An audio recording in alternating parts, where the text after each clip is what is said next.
안녕하십니까, K맨입니다. 오늘은 브론코에 대한 얘기를 좀 해보려고 합니다. 하나는 또 하나의 새로운 신차가 나온다는 것이고요. 또 하나는 브론코의 실제 연비에 대해서 여러분께 알려드릴까 합니다. 신차부터 말씀을 드릴게요.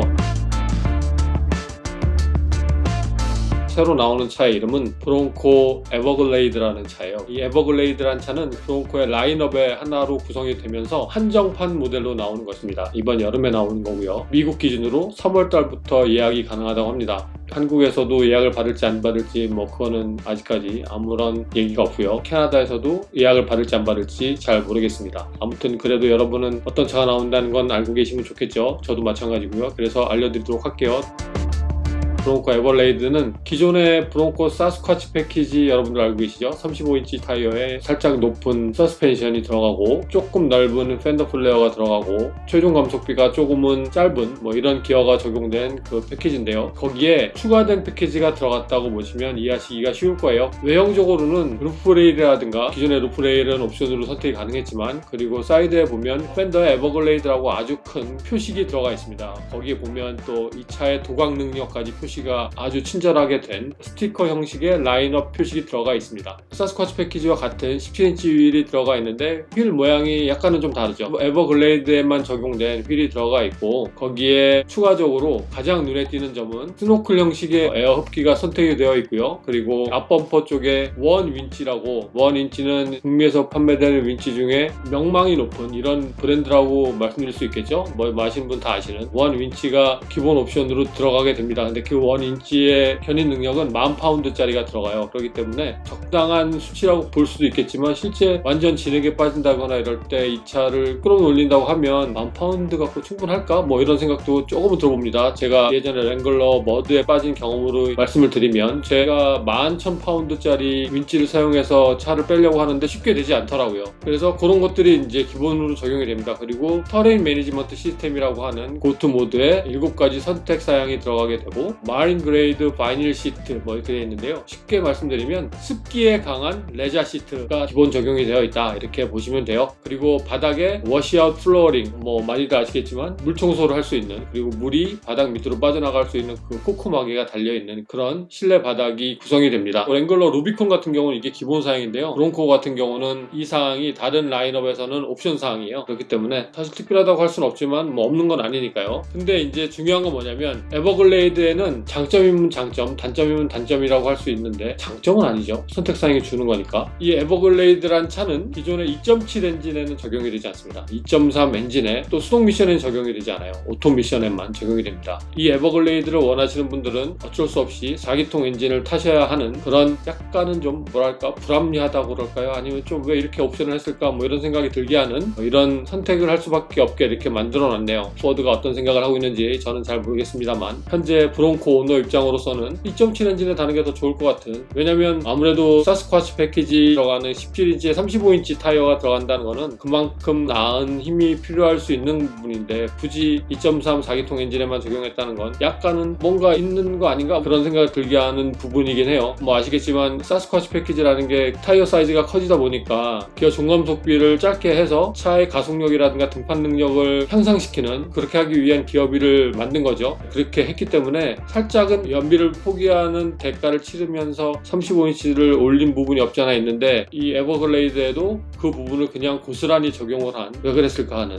그런 느낌이 듭니다. 자, 그래서 기존 사스쿼치 패키지와 어떤 능력의 차이를 보이냐, 도각 능력의 차이를 보인다고 합니다. 스노클을 달았기 때문에 차가 완전히 더 물속에 빠져서 주행할 수 있다고 생각할 수 있지만, 그 부분은 아니에요. 스노클하고 도각 능력의 차이는 별도의 문제입니다. 이게 여러가지 시스템적인 거나 배기 시스템이라든가 전기 시스템 이런 것도 다 영향이 있기 때문에 스노클을 달았지만, 이 에버글레이드의 도각 능력은 기존의 사스쿼치 패키지에 비해서 한 3인치 정도 높아지는 그 정도의 능력을 보인다고 하고요. 3인치면은 한 대략 7.5cm 정도 되는 거죠. 별로 차이 안 나네 하실 분도 계시고, 그 정도면 차이 많이 나는 거지 하실 분도 계실 거라 생각합니다. 저는 데이터만 알려드리는 걸로 하고요.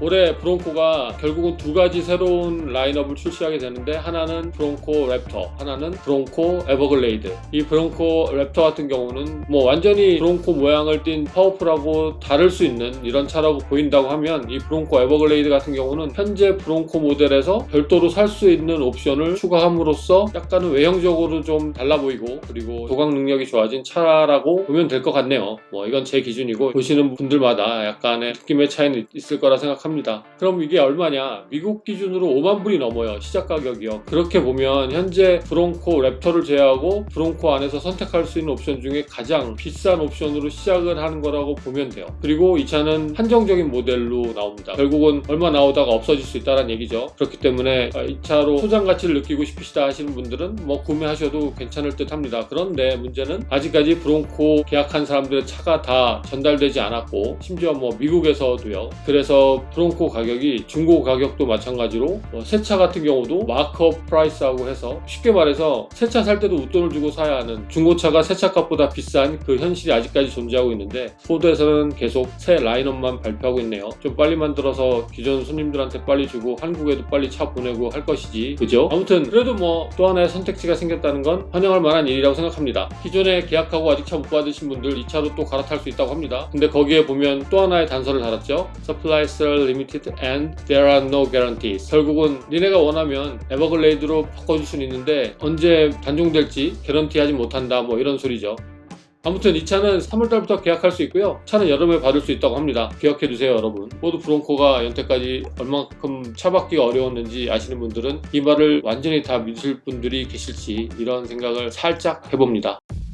여기까지 새로 나오는 브론코 에버글레이드에 대한 얘기였고요. 연비에 대한 얘기를 하나 해드릴게요. 실제 제가 테스트한 연비니까 그대로 들으시면 되고요. 다른 연비 같은 경우는 제가 항상 얘기하는 퓨얼리닷컴에 나오는 실제 운전자들이 입력하는 연비 테스트에서 나오는 데이터를 가지고 말씀드리도록 하겠습니다. 일단 제 차는 사스쿼치 패키지가 없는 배들랜드 모델이에요. 그리고 2.3 엔진의 오토 미션이고요. 현재까지 가스 주입을 3번 했습니다. 처음 한 번은 제가 한 건 아니고 하여튼 3번 했는데, 연비가 거의 일정하게 나와요. 평균 한 리터당 7.5km 갈 수 있는 주행거리가 나오는데, 저는 브론코를 항상 사람이 가득 찬 채로 많이 다녔어요. 그리고 중간에 오프로딩도 가고, 물론 하이웨이에 달린 적도 있고요. 일반 국도길을 주로 다녔죠. 그렇기 때문에 기본적으로 2.3의 오토 엔진을 가지고 있으면서 혼자 타고 다니고 출퇴근하거나 아니면 생활함으로써 어떤 이용하는 차로 주행을 한다면 거의 제 연비와 비슷하게 나오지 않을까, 뭐 이런 생각도 해봅니다. 근데 제가 주로 다니는 길이 평균 속도가 그래도 나름 괜찮은 그런 국도길이 많았기 때문에 거기에 서로 상반되는 부분을 고려했을 때 보면 평균 연비가 7.7km대 중반 정도 나온다고 보면 맞을 거라고 여러분들 생각하시면 돼요. 연비가 그렇게 좋은 편은 아니라고 봅니다. 여기서 조금 더 추가해서 말씀드릴 부분은 2.7 엔진의 사스쿼치 패키지가 없는 부분을 말씀드리면, 대략 평균 연비가 리터당 7km가 살짝 안 나오는 한 6km 후반 이 정도 나오는 연비로 여러 명의 데이터를 통해서 보이고 있고요. 2.7 엔진의 사스쿼치 패키지, 사실 눈으로 봐도 연비가 가장 안 좋을 것 같은 느낌이 딱 들죠. 그런데 이 차 같은 경우는 평균 연비가 한 6km 정도, 안 나오는 차 같은 경우는 5km 후반도 많이 나오더라고요. 그렇기 때문에 2.7 엔진의 사스쿼치 패키지가 연비가 가장 안 좋은 이런 부분으로 보입니다. 물론 오늘 말씀드리는 연비는 다 4도 모델 기준으로 말씀을 드리는 겁니다. 2.3 엔진에 사스쿼치 패키지가 들어간 부분도 연비가 대략 한 6km대 중반 정도 나오네요. 또 하나 추가로 말씀드리면, 저 같은 경우는 배들랜드잖아요. 그렇기 때문에 33인치 타이어가 들어가 있지만 와일드 트랙과 배들랜드를 제외한 다른 모델에는 33인치가 들어가지 않고 32인치 타이어가 들어가게 됩니다. 더 작은 타이어가 들어가는 베이스 모델도 있고요. 근데 아무튼 33인치가 들어가지 않는 모델의 2.3 엔진의 10단 오토 미션 같은 경우는 연비가 거의 뭐 8km 이상 나온 차들도 있더라고요. 그러니까 가장 연비가 좋은 거는 33인치 이상 타이어가 적용이 되지 않은, 그러니까 배들랜드나 아니면 사스쿼치 패키지가 적용되지 않은 일반 모델 라인업의 브론코 중에 2.3 엔진을 달고 10단 자동 미션을 단 차가 가장 연비가 좋다고 보시면 되고, 가장 안 좋은 차의 연비는 2.7 엔진의 사스쿼치 패키지가 들어간 이 옵션 이거는 수동 미션은 없으니까요. 사스쿼치 패키지가 들어간 2.7 엔진이 가장 연비가 좋지 않은 걸로 보입니다. 그 차이는 크게 리터당 한 2km 이상까지도 차이 나는 부분이고, 그리고 제가 전에 처음에 샀던 브롱코 배들랜드 수동 미션 같은 경우는 그때도 2.3 엔진이었어요. 대략 리터당 한 8km 정도까지 나오는 나쁘지 않은 연비였는데요. 글쎄요, 그거는 제가 아주 길게 테스트를 해보지 못해서 오히려 조금 더 타고 다녔으면 더 좋은 연비가 나오지 않았을까 하는 그런 생각도 해보게 됩니다. 혹시 좀 더 자세하게 궁금하신 분들은 댓글 달아주시면 답변 드리도록 하겠습니다. 자, 오늘은 현재 브롱코를 타고 있는 제가 보는 브롱코의 두 가지 소식을 알려드렸고, 자꾸 포드에서는 브롱코 소식만 내놓지 말고 차를 빨리 내놓으면 좋겠다는, 충분히 지금보다는 더 빠른 속도로 차를 만들 수 있을 거라는 생각은 해보게 되고, 차를 빨리 만들어내는 것도 좋지만 좀 더 품질을 좀 좋게 해서 만들어내면 어떨까. 저 요즘 아주 그 하드탑 잡소리가 조금 더 심해지는 것 같아서 보증 수리를 맡길까 생각을 해보고 있습니다. 일단 통화는 했어요. 보증 수리 사항에 당연히 포함이 되고 해준다고 하니까 가면 해줄 것 같은데 귀찮아서 안 갈까 했는데, 이 정도의 소리 나면 좀 해봐야 되지 않나 생각이 듭니다. 다른 하드탑은 소리 안 나십니까? 혹시 하드탑 타시는 분들 만약에 가능하시다면 저한테 글 한번 남겨주시면 서로의 위안이 되지 않을까. 아무튼 자, 오늘도 어떻게 보면 시덥지 않은 얘기일 수도 있지만 그래도 브롱코를 궁금해하신 분들한테는 조금은 도움되지 않았을까라는 생각을 마지막으로 해보면서, 여러분 안녕, 오늘도 고맙습니다.